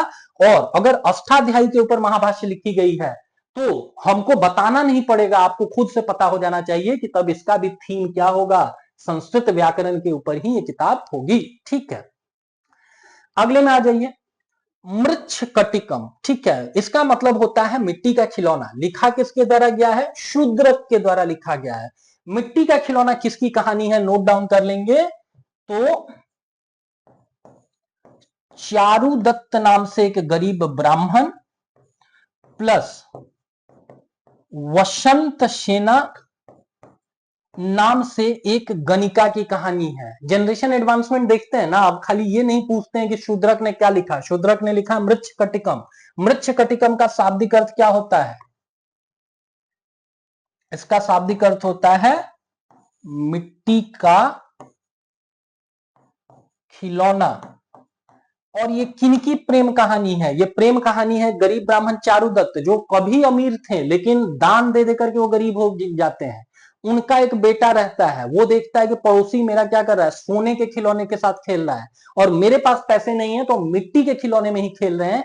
इस चीज को लेकर के एक गणिका होती है वसंत सेना, उनको दया आता है और वो अपने आभूषण निकाल करके उस मिट्टी के खिलौने में डाल देती हैं। ताकि वो छोटा सा बच्चा वो भी सोने के खिलौनों के साथ खेल सके। और इसी क्रम में चारुदत्त और वसंत सेना आपको रोमांटिक या लव अफेयर में आते हैं। तो आजकल का बॉलीवुड से अच्छी अच्छी रोमांटिक कहानियां, ट्रू लव को रिप्रेजेंट करने वाली कहानियां हमारे ऋषि मुनियों ने, हमारे पहले के कथाकारों ने लिख रखी है। हम आप नहीं पढ़ते, ये हमारी आपकी गलती है, राइट। अगला देखिए, गीत गोविंद किसने लिख रखा है? जयदेव ने लिख रखा है, ठीक है। इसको स्क्रीनशॉट आप ले सकते हैं या फिर वीडियो को पॉज करके चीजें नोट डाउन कर सकते हैं। अब लिखने के लिए चीजें नहीं थी, and this is the exact reason कि हमको मिटाना पड़ा। गीत गोविंद किसने लिखा हुआ है? जयदेव ने लिखा हुआ है। अब जयदेव की कहानी क्या है कि भाई ये बंगाल के एक शासक लक्ष्मण सेन के दरबार में रहते थे। इसको नोट डाउन करेंगे। गीत गोविंद, गोविंद किनको कहा जाता है? भगवान कृष्ण को कहा जाता है। मतलब भगवान कृष्ण और राधा रानी के प्रेम से संबंधित बहुत सारे गीतों का संकलन भगवान कृष्ण और राधा रानी के प्रेम का वर्णन कहां पर है? गीत गोविंद में है, ठीक है। इसी बहाने कम से कम आप लोग भी एक बार नाम ले लीजिए, राधा रानी की जय, ठीक है। तो गीत गोविंद किसने लिखा हुआ है? जयदेव ने लिखा हुआ है। थीम क्या है? भगवान कृष्ण और राधा रानी का प्रेम संबंध। और ये किनके राज दरबार में थे? तो लक्ष्मण सेन नाम से एक व्यक्ति थे, इनके राज दरबार में थे, ठीक है। और अभी तक हम लोगों ने क्या जाना है? तो थोड़ा सा कुछ कुछ बुक्स को और डिटेल में हम लोग जानेंगे। मुद्रा राक्षस हम लोगों ने बात कर ही लिया कि विशाख दत्त ने लिखा हुआ है, और ये किसके ऊपर है? तो चंद्रगुप्त मौर्य के राज दरबार से संबंधित जो षड्यंत्र होते हैं, राक्षस नाम से जो मंत्री होता है धनानंद का, उसके और चंद्रगुप्त मौर्य के मध्य उस सब की कहानी है। देवी चंद्रगुप्तम, ठीक है, इसको किसने लिखा हुआ है? इसको भी विशाख दत्त ने ही लिखा हुआ है। और इसका थीम क्या है? तो ये गुप्त वंश की कहानी है, ठीक है। गुप्त वंश की कहानी है, किस तरीके से एक गुप्त राजकुमारी को, रानी को जो दुश्मन होते हैं, शक लोग होते हैं, वो किडनैप करके लाते हैं, और किस तरीके से गुप्त शासक अपनी भाभी को बचा करके ले आता है, इसकी कहानी है देवी चंद्रगुप्तम की। बहरहाल याद रखेंगे, लिखने वाले कौन है? विशाख दत्त हैं। और क्या इसका थीम है? तो इसका थीम है गुप्त आपको राजवंश। रास तरंगिणी हम लोग ने देख ही लिया, कल्हन ने लिखा हुआ है। 12वीं शताब्दी में कश्मीर के राजाओं का इतिहास लिखा हुआ है, और चूंकि ये किसी खास राजा से संबंधित ये नहीं थे, इसीलिए इस किताब को बहुत ऑथेंटिक, बहुत प्रामाणिक स्रोत माना जाता है कश्मीर के इतिहास के अध्ययन का, ठीक है। कथा सरिता सागर हम लोगों ने देख ही लिया कि भाई सोमदेव की लिखी हुई है। अगले में आ जाते हैं, भास के बारे में थोड़ा हम लोगों ने बात किया कि भास एग्जैक्टली किस के समय में थे ये नहीं पता है, बट ऐसा माना जाता है कि चूंकि कालिदास ने अपनी कहानियों में, अपने नाटकों में इनका बार बार जिक्र किया है, और भास को अपने से ज्यादा श्रेष्ठ आपको कथाकार बताया है, इसीलिए हम लोग ये तो कम से कम कंक्लूड कर सकते हैं ना कि भास कालिदास के पूर्ववर्ती रहे होंगे। पूर्ववर्ती कहने का मतलब कि उनके पहले एग्जिस्ट करते होंगे, ठीक है। इन्होंने क्या क्या लिख रखा है उस पर आते हैं। एक चीज, एक राजा का नाम जानेंगे, उदयन। उदयन कहां के राजा थे? आपको वत्स के राजा थे, जिसकी राजधानी कौशाम्बी। आज के समय में आपको लगता है ना कि शाहरुख खान, ऋतिक रोशन या इमरान हाशमी जैसे लोग ही रोमांटिक रोल प्ले कर सकते हैं? तो अगले 10 मिनट में हम लोग देखेंगे ना कि भाई ये जो उदयन राजा थे ना, इन्होंने बहुत सारी राजकुमारियों के साथ शादी की, और हर के ऊपर एक नाटक लिखा गया है। और एक तरीके से उस समय के आप इनको शाहरुख खान या बहुत बड़े romantic hero Hrithik Roshan type से समझ सकते हैं, ठीक है। तो इन्होंने क्या लिख रखा है? स्वप्न वासवदत्ता, ठीक है। ये किसकी कहानी है? स्वप्न देखा, किसने स्वप्न देखा? तो पहले तो किताब का नाम लिखेंगे, स्वप्न, और यहां पे लिख रखा है वासवदत्ता। किताब का नाम क्या है? स्वप्न वासवदत्ता। किसने स्वप्न देखा? एक राजकुमारी वासवदत्ता ने स्वप्न देखा। कहानी क्या है? कौशाम्बी के राजा, कौशाम्बी किसकी राजधानी थी? वत्स की राजधानी थी। आज के समय में 16 महाजनपदों में से ये महाजनपद कहां है? तो प्रयागराज के आसपास का जगह है। तो एग्जाम में पूछेंगे कि भाई स्वप्न वासवदत्ता की कहानी क्या है? तो कौशाम्बी के एक राजा थे उदयन, ये भी ध्यान में रखेंगे कि पाटलिपुत्रा के संस्थापक भी कहा जाता है एक शासक को, जिनका नाम था उदयन। उनका नाम है उदयन, इनका नाम है उदयन, नाम थोड़ा सिमिलर है, ठीक है। तो स्वप्न वासवदत्ता की कहानी क्या है कि कौशांबी के राजा उदयन आपको अवंती या उज्जैन के शासक चंद प्रद्योत की बेटी वासवदत्ता के साथ उनका जो रोमांटिक रिलेशन है उसके ऊपर कौन सी कहानी लिखी गई है? स्वप्न वासवदत्ता लिखी गई है, ठीक है।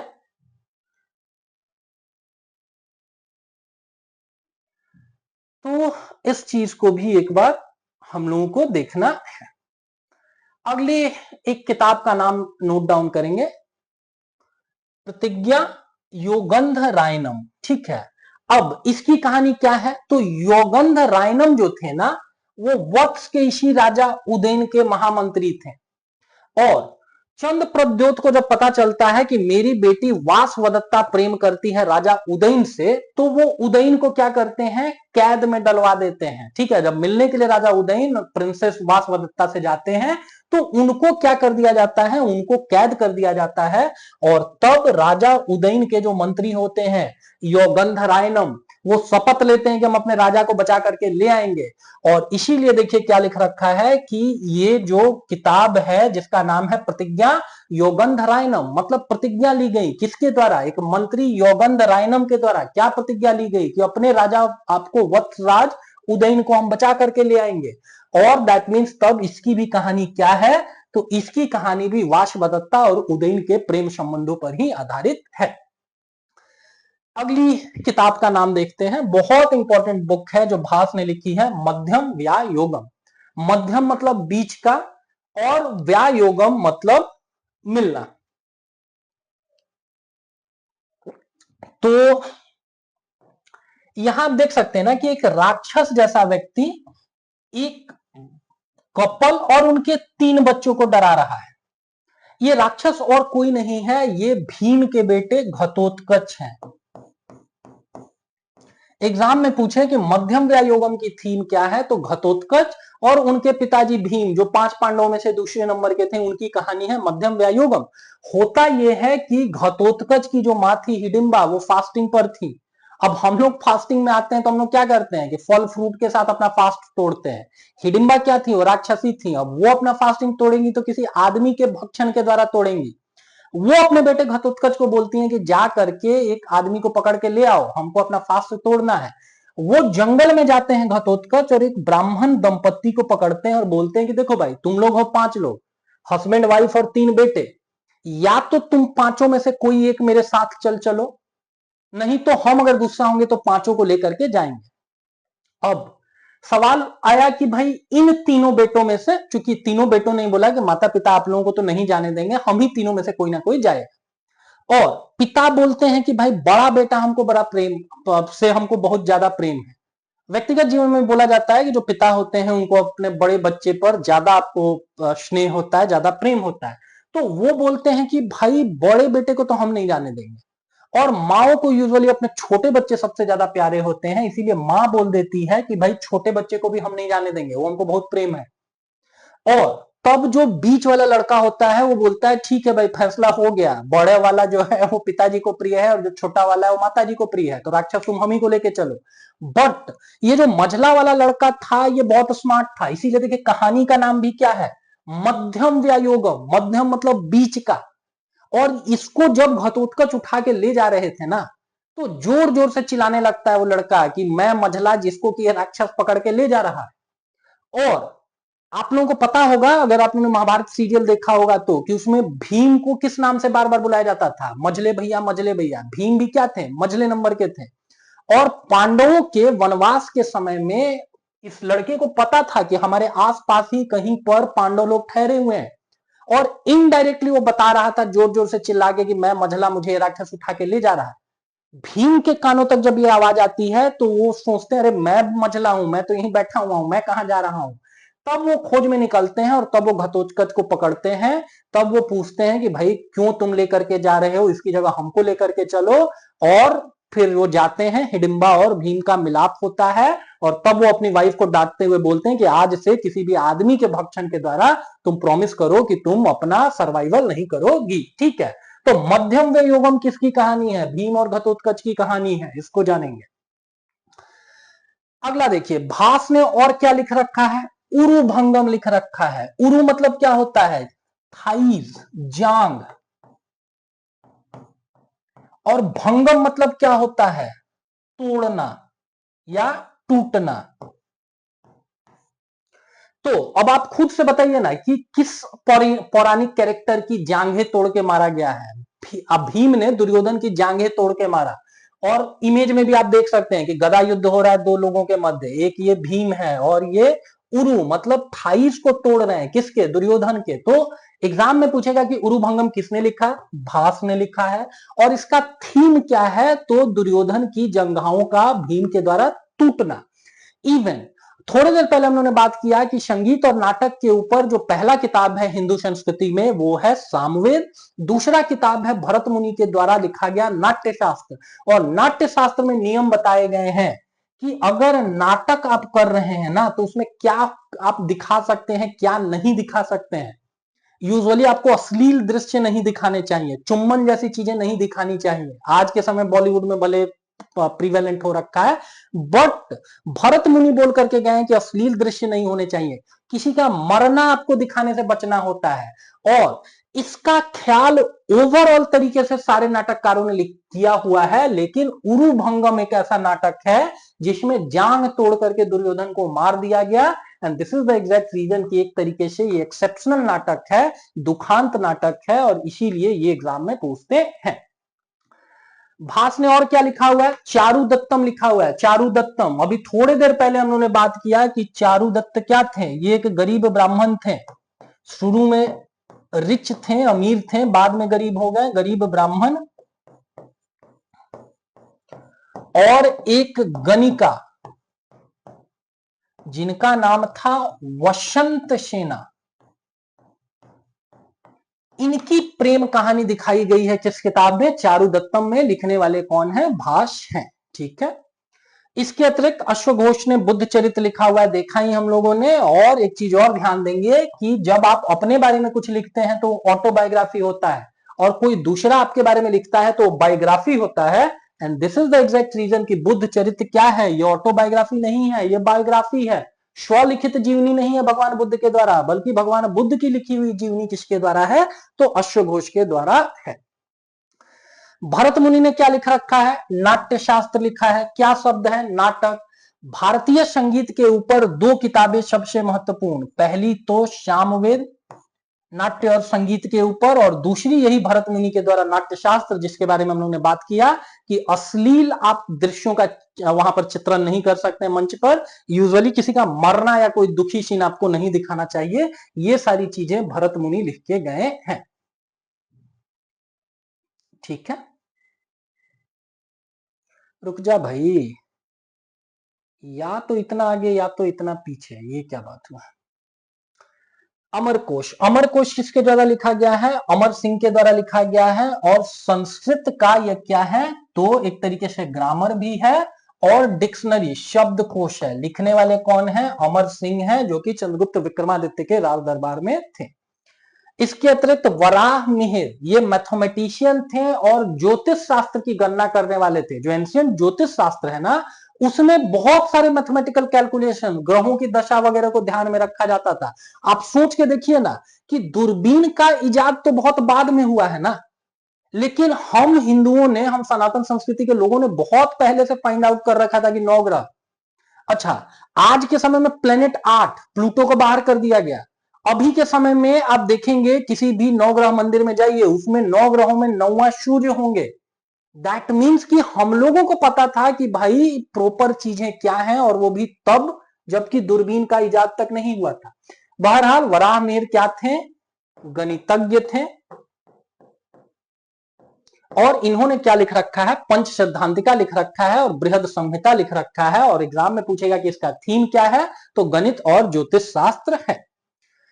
अगले में आ जाइए, आर्यभट्ट ने क्या लिख रखा है? एक तो इन्होंने लिखा है आर्यभट्टीय अपने नाम से ही, और दूसरा इन्होंने लिख रखा है सूर्य सिद्धांत। आपको जान करके आश्चर्य हो सकता है, अगले स्लाइड में देखिए, यूरोपीय जगत 14वीं शताब्दी तक ऐसा मानता था कि भाई अर्थ पृथ्वी के चारों तरफ सूर्य घूमता है, इसको बोलते थे पृथ्वी आधारित संकल्पना, पृथ्वी आधारित संकल्पना।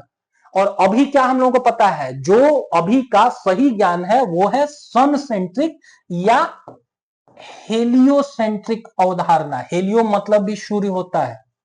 अंग्रेजी से इतना भी द्वेष नहीं रखेंगे, कभी कभी क्या होता है ना, अंग्रेजी के शब्द ही डाल देते हैं। तो हेलियोसेंट्रिक मतलब क्या हुआ, सूर्य आधारित संकल्पना। हम लोगों को भी पता है कि भाई सूर्य के चारों तरफ सभी ग्रह क्या करते हैं, वो परिभ्रमण करते हैं। बट आप खुली आंखों से अगर हम लोग देखेंगे ना, तो हम लोगों को लगेगा कि भाई कहीं ना कहीं पृथ्वी के चारों तरफ सूर्य जो है सो चक्कर काट रहा है। और रोमन कैथोलिक चर्च अपने फायदे के लिए, वर्ल्ड हिस्ट्री वाले लेक्चर में उसको हम लोगों ने डिस्कस किया हुआ है डिटेल में। तो रोमन कैथोलिक चर्च क्या करता था, वो बोलता था कि भाई पृथ्वी ही स्थिर है और उसके चारों तरफ सूर्य चक्कर काट रहा है। इस आइडिया को पहली बार काटा किसके द्वारा, कोपरनिकस के द्वारा। कोपरनिकस के द्वारा पहली बार दुनिया को बताया गया, नाम देख सकते हैं यहां पर लिखा हुआ है, कोपरनिकस।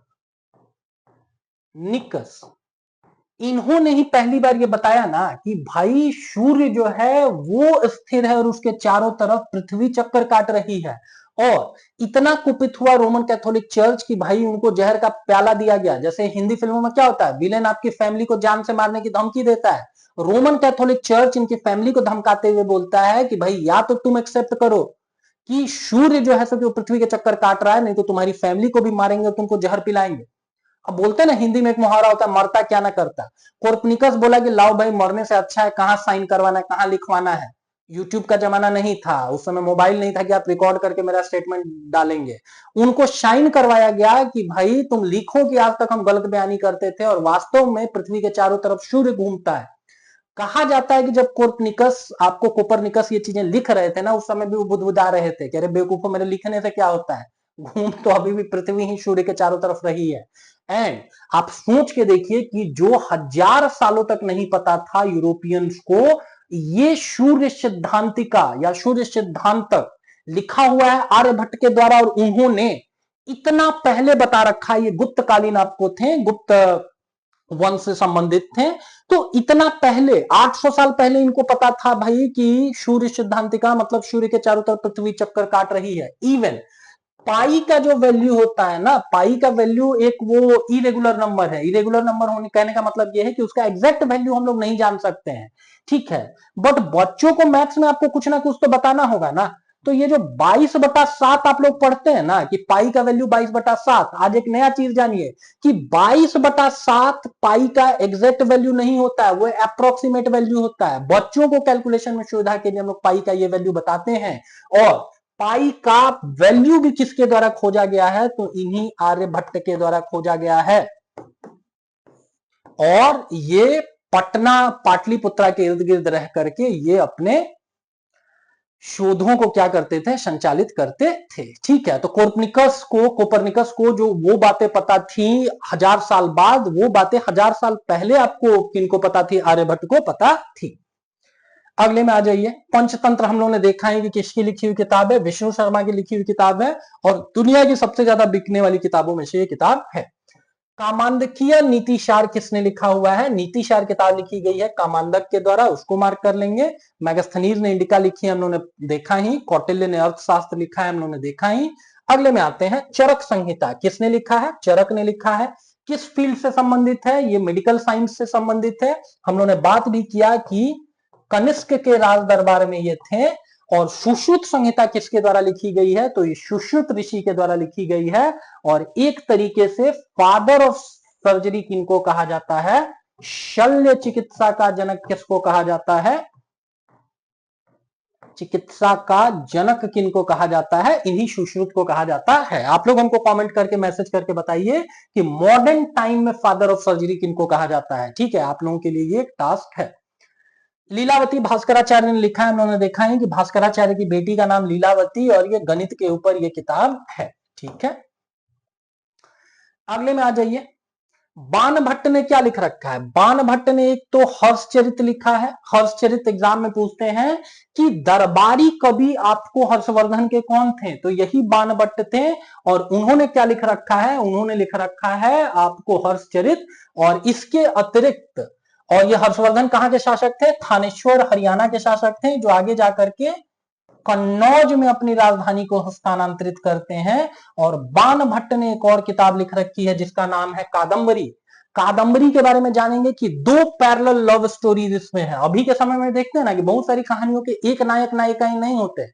चंद्रदेव माना जाता है कि भाई पृथ्वी पर आते हैं एक जन्म लेकर के, और उनकी लव स्टोरीज को कादम्बरी, और कादम्बरी नाम से एक महिला, उन लोगों की लव स्टोरी को यहां पर दिखाया गया है। इवन जो हर्षवर्धन थे, माना जाता है कि उन्होंने भी 3 किताबें लिखी हैं। कौन कौन सी 3 किताबें? रत्नावली लिखा है, प्रियदर्शिका लिखा है, और नागानंद लिखा है। अब बात करते हैं प्रियदर्शिका की कहानी क्या है। हम लोगों ने थोड़ी देर पहले क्या देखा कि वत्स के एक राजा थे उदयन, और उदयन एक तरीके से उस समय के इमरान हाशमी थे, मतलब बहुत सारी राजकुमारियों से शादी करते थे। तो राजकुमारी प्रियदर्शिका और उदयन की प्रेम कहानी, और उदयन जो कि वत्स के राजा थे, ये किस कहानी में है? तो प्रियदर्शिका में है। ठीक है, प्रियदर्शिका किनका नाम है? वो महिला का नाम है। और उनके लव अफेयर, रोमांटिक रिलेशंस किसके साथ? तो किंग उदयन के साथ। रत्नावली, रत्नावली भी एक राजकुमारी है, सिंहल देश की, सिंहल या अभी के समय का श्रीलंका समझ लीजिए। इनके प्रेम संबंध किनके साथ? पुनः उसी राजा उदयन के साथ।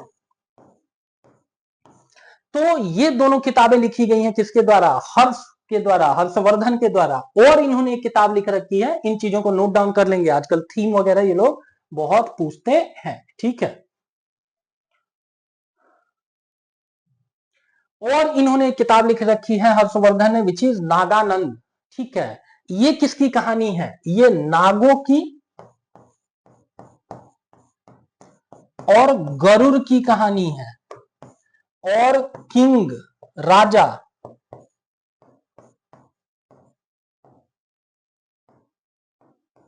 जीमूत वाहन की कहानी है। ठीक है, अब इस कहानी को देखते हैं, बहुत इंटरेस्टिंग कहानी है। माना जाता है कि ये जो नाग लोग थे ना, ये और जो गरुड़ है वो सौतेले भाई थे। अब गरुड़ की जो माँ थी ना, वो इकलौते दो ही बेटे थे, तो गरुड़ की जो माँ थी, उनके ऊपर नागों की माँ जो थी वो बहुत अत्याचार करती थी। एक बार गरुड़ रिक्वेस्ट करते हैं नागों से, बोलते हैं कि भाई मेरी माँ को क्यों परेशान करते हो, हमको क्यों परेशान करते हो, हम बहुत शक्तिशाली हैं, हम अभी चाहे तो तुम लोगों को खा लें, लेकिन हम लोग शपथ में बंधे हुए हैं। तो तुम लोग एक बार हमको बताओ कि क्या तुम लोगों के लिए हम कर दें, वो करवा लो और फिर हम लोगों को आजाद कर देना। नाग लोगों को अच्छा मौका दिखता है, वो लोग बोलते हैं ठीक है, जाओ स्वर्ग से अमृत लेकर के आओ। स्वर्ग से अमृत लेने के लिए गरुड़ चले जाते हैं, वहीं पर वो देवराज इंद्र को हराते हैं। इवन भगवान विष्णु को वो चैलेंज करते हैं, और भगवान विष्णु देखते हैं कि अरे ये तो बड़ा हट्टा कट्टा सा पक्षी है, ये तो मेरा वाहन बनने लायक है। तो वो क्या करते हैं, भगवान विष्णु बोलते हैं कि अच्छा बताओ किस लिए लड़ रहे हो, तो अमृत के लिए लड़ रहे हो, तो ले जाओ फिलहाल फॉर द टाइम बीइंग, लेकिन वहां से हम कुछ ना कुछ करके अमृत वापस हम मंगा लेंगे। गरुड़ ले जाकर के नागों को अमृत दे देते हैं, और जैसा उनको सिखाया गया था, बोलते जैसे नाग लोग जब अमृत पीने जाते हैं ना, तो गरुड़ बोलते हैं रुको बेवकूफ हो, इतना पायस, इतना पवित्र चीज बिना नहाए धोए थोड़े पीना होता है, जा करके तुम नहा धो करके आओ। और जब वो नहाने जाते हैं नाग, तो तब तक जो देवता लोग हैं वो अमृत को लेकर के वापस चले जाते हैं। नाग लोग नहा धो करके जब अमृत पीने आते हैं ना, तो जब अमृत पीने आते हैं देखते हैं अमृत तो है नहीं, और वो जीभ से चाटते हैं। होता है ना कि भाई कोल्ड ड्रिंक नीचे गिर गया है, और कुछ मतलब शायद कोल्ड ड्रिंक जीभ से ही लिक कर देते हैं, कहीं पे शायद पड़ा हुआ हो। तो नाग लोग क्या करते हैं कि अपनी जमीन, अपनी जीभ से जमीन धरातल को लिक करते हैं, चाटना शुरू करते हैं। इसी क्रम में माना जाता है कि जो सांप होते हैं उनकी जीभ 2 टुकड़े हो गई। बार बार आप जमीन को लिक करेंगे तो जो खुरदरी जमीन होगी वो आपकी जीभ को काट देगी। और लॉजिकली देखे तो शपथ पूरा हो गया था, हम आपके लिए अमृत ले आकर के रख दिए, अब आप पिए या नहीं पिए उससे मेरा कुछ लेना देना नहीं है। और तब गरुड़ बोलते हैं कि अब तो हम लोग शपथ से मुक्त हो गए, वचन से मुक्त हो गए, अब हम तुम लोगों को दिखाएंगे कि हम कितने शक्तिशाली हैं। अब बोलो एक एक करके मरोगे या एक साथ सबको मारे? नाग लोग बोलते हैं कि सर जी एक साथ मत मारो, डेली आपके पास एक नाग हम खाने के लिए भेज देंगे। इसीलिए एग्जाम में पूछेंगे कि नागों की कहानी या गरुड़ की कहानी कौन सी है, तो यही नागानंद है। और एक नाग माता रोते हुए बहुत मतलब वो दुखी थी, बिकॉज आज उसके बेटे को भेजना था आहार के तौर पर गरुड़ के पास। और जब उस नाग माता को रोते हुए किंग जिमुतवाहन देखते हैं ना, तो बोलते हैं कि भाई क्यों रो रही हो? तो इसलिए रो रहे हैं क्योंकि आज मेरे बेटे की हत्या होनी है। तो बोलते हैं ठीक है, तुम अपने बेटे को लेकर चले जाओ और अपनी तुम्हारे बेटे की जगह हम जो है कंबल में हमको लपेट करके रख जाओ। गरुड़ आते हैं नियत स्थान से, उनको लगता है कि नाग को उठा करके लेकर के जा रहे हैं, लेकिन वो एक्चुअली में किंग जिमुतवाहन थे। और जब गरुड़ को पता चलता है कि यहाँ के राजा होकर के ये इतना त्याग करने को प्रस्तुत हैं, तो वो बोलते हैं कि ठीक है, आज से नागों को मारना हम बंद कर देंगे। मोरल ऑफ द स्टोरी ये है कि नागों की कहानी, गरुड़ की कहानी, राजा जिमुतवाहन की कहानी कौन सी है? ये नागानंद है और लिखा गया है हर्षवर्धन के द्वारा। अच्छा, बिहार में एक फेस्टिवल मनाया जाता है जिउतिया।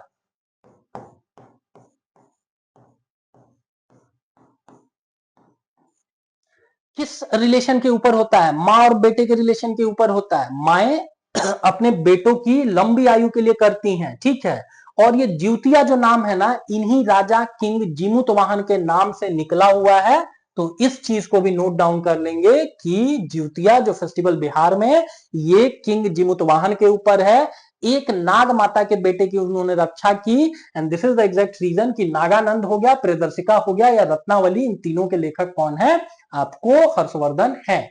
लेकिन यहां पर लिखा हुआ है बट, तो एनसीईआरटी लिखती है कि ठीक है भाई, इन तीनों जो कहानियां हैं, तीनों नाटकों के नाटककार रचयिता माने जाते हैं हर्षवर्धन, लेकिन राजा वाजा के पास इतना समय थोड़े ना होगा कि भाई वो कहानियां लिख सके, नाटक लिख सके। वो दुश्मन देश पर आक्रमण कब करेंगे?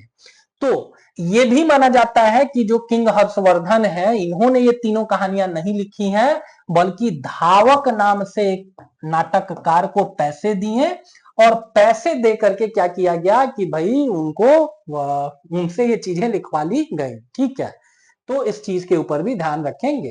अभी के समय में क्या होता है, बहुत सारे इंस्टीट्यूट क्या करते हैं कि उनका अपना कंटेंट नहीं होता है, वो कंटेंट वो क्या करते हैं कि किसी कंटेंट राइटर से लिखवाते हैं, अपना उसके ऊपर सिंबल लगाते हैं और वो मार्केट में चला देते हैं, ठीक है। ये बोल करके कि वो बेस्ट मटेरियल है, but at the end of the day वो आपका बनाया हुआ नहीं है, तो वो आपके टीचर कैसे पढ़ा पाएंगे? And this is the exact reason कि same story is applicable here also. धावक ने लिखा है, अगर ये भी ऑप्शन में आए हर्षवर्धन की जगह, तो उसको भी हमको सच मानना है। गाथा सप्तशती हम लोगों ने देख ही लिया कि ये किसके द्वारा लिखी गई है, हाल के द्वारा लिखी गई है, और ये शातवाहन राजा थे।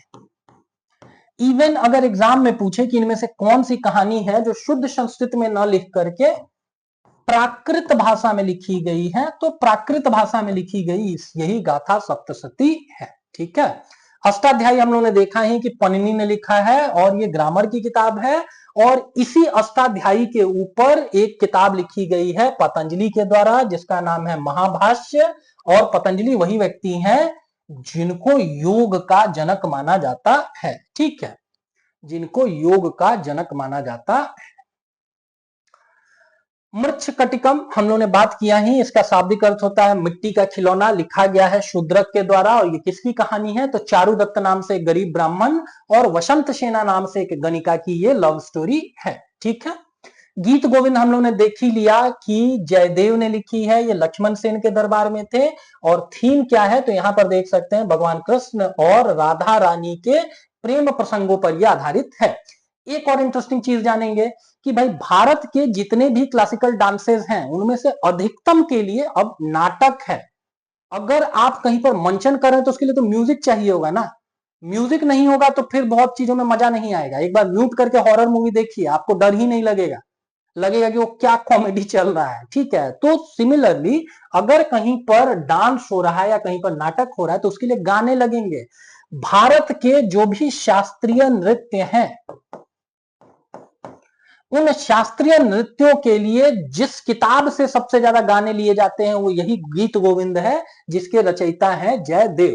भारत में कितने क्लासिकल डांसेज हैं? भरतनाट्यम है तमिलनाडु का, कथक है नॉर्थ इंडिया का, उत्तर भारत का। कथकली, कथकली मतलब क्या होता है? कहानी कहना। और नाटक, ये कहां का है? केरल का है, ठीक है। इसके अतिरिक्त कुचिपुड़ी कहां का है? आंध्र प्रदेश का है। और ऑब्वियस सी बात है कि आंध्र प्रदेश से ही अब तेलंगाना भी निकल रखा है, तो तेलंगाना ऑप्शन में आए उसको भी सच मानेंगे। मणिपुरी कहां का है, ये मणिपुर का है। ओडिसी कहां का है, ये उड़ीसा का है। मोहिनी अट्टनम कहां का है, ये भगवान विष्णु के मोहिनी अवतार के ऊपर है। 2 बार भगवान विष्णु मोहिनी अवतार लेते हैं। एक बार जब अमृत का बंटवारा करना था देवताओं और असुरों के मध्य, तो वहां, और दूसरी बार भस्मासुर से भगवान शंकर को बचाने के लिए भी वो मोहिनी अवतार लेते हैं। तो वो कहानियां बताई गई हैं मोहिनी अट्टनम में। क्षत्रिया कहां का आपको क्लासिकल डांस है, तो क्षत्रिया के बारे में नोट डाउन करेंगे, और इन चीजों को हम लोग डिटेल में जानेंगे जब रेस्पेक्टेड चैप्टर्स वगैरह देखेंगे। यहां बस हम लोग शॉर्ट में जान रहे हैं कि क्षत्रिया कहां का आपको एक क्लासिकल डांस है, असम का है। असम के एक वैष्णव संत थे जिनका नाम था शंकर देव।